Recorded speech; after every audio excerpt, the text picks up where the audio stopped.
जी, जैसा डॉक्टर साहब ने बताया कि पेशेंट पर जो असर वाली बात है, एज अ डॉक्टर हमने भी हिपोक्रेट्स का ओथ लिया है कि हम पेशेंट केयर के साथ कॉम्प्रोमाइज़ नहीं करना चाहते। मजबूरन आप मानिए, आप मीडिया कर्मी, अगर आपके साथ इस तरह की आपके किसी मीडिया कर्मी के साथ हो जाए तो आपके साथ किस तरह का एजिटेशन होगा। ब्यूरोक्रेट्स के साथ इस तरह का कुछ व्यवहार होता है तो उनका किस तरह का एजिटेशन होगा। एज अ मेडिकल फ्रेटर्निटी के रिप्रेजेंटेटिव्स ये हमारी ड्यूटी बनती है कि हमारे जो साथी मेडिकल डॉक्टर्स हैं उनकी प्रोटेक्शन की जो बेयर मिनिमम रिक्वायरमेंट्स है वो हम पूरी करें और उसकी मांग रखें। पूरी नहीं हो पा रही है। कुछ दिन पहले जीटीबी में भी इस तरह के इंसिडेंट हुए थे, हमने उस टाइम पर भी अपनी मांग उठाई थी, उस पर कुछ जो है कदम भी उठाए गए। लेकिन जो इस तरह की ब्रूटैलिटी है कि रेप तक बात चलेगी, मर्डर तक बात चलेगी, ये बहुत शर्मनाक है और दर्दनाक है। मतलब हम पूरे जो रेजिडेंट समुदाय है दहशत में है। इस वजह से हमने हेल्थ सेक्रेटरी से मुलाकात भी की है, लेकिन जब तक हमें रिटर्न में एश्योरेंस नहीं आ जाता तब तक हम अपनी मांगों पर अड़े रहेंगे। देखिए, जो घटना हुई है बहुत ही ज़्यादा निंदनीय है।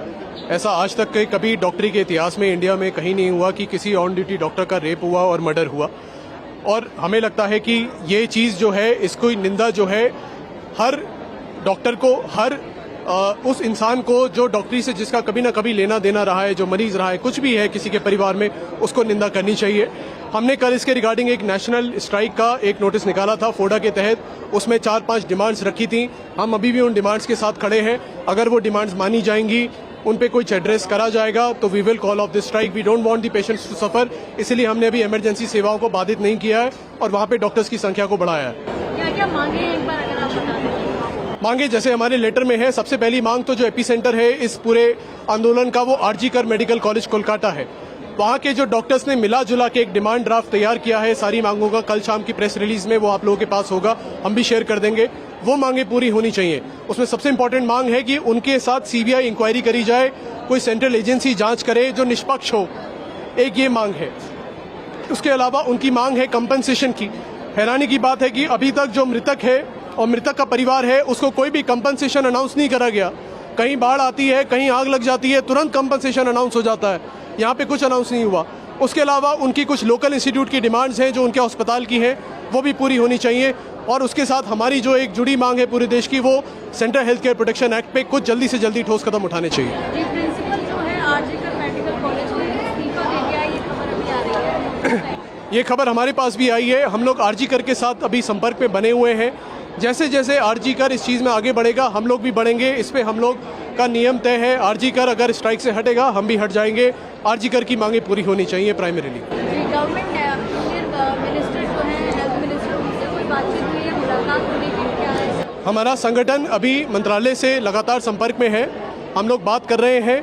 मंत्रालय ने अभी तक हमारा साथ ही दिया है और हमें पूरी उम्मीद है कि इस बार भी हमारी मांगों को अच्छे से सुना जाएगा और पूरा करेंगे। हमारी 3 मुख्य मांगे हैं। पहली तो ये कि सीबीआई फास्ट ट्रैक पे जांच हो, क्योंकि स्टेट गवर्नमेंट की जो जांच है वो बहुत बायस्ड है।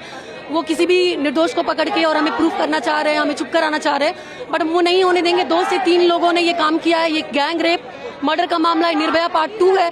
जब तक सीबीआई जांच नहीं होती हम नहीं सुनेंगे। दूसरी मांग ये कि आरजी कर की जो इनसेंसिबल अथॉरिटीज है, जो इस तरह के स्टेटमेंट दे रहे हैं कि लड़की रात को क्या कर रही थी अकेले, जबकि वो डॉक्टर ड्यूटी रूम में ऐसी घटना हुई है, ऐसी दरिंदगी की घटना हुई है, तो सीबीआई जांच, आरजी कर अथॉरिटीज को परमानेंटली हटाया जाए। और तीसरी, सेंट्रल प्रोटेक्शन एक्ट जो कि डॉक्टर्स के सिक्योरिटी का एक्ट है, वो हर एक अस्पताल में ऑल ओवर इंडिया लागू की जाए। क्या कहेंगे इस पर? नहीं, ऐसा नहीं है। शुरुआत में तो उस चीज़ को तो मतलब डॉक्टर साहब को तो जो उनका डेथ हुआ है उनको तो बताया गया कि साइकोसिस हैं।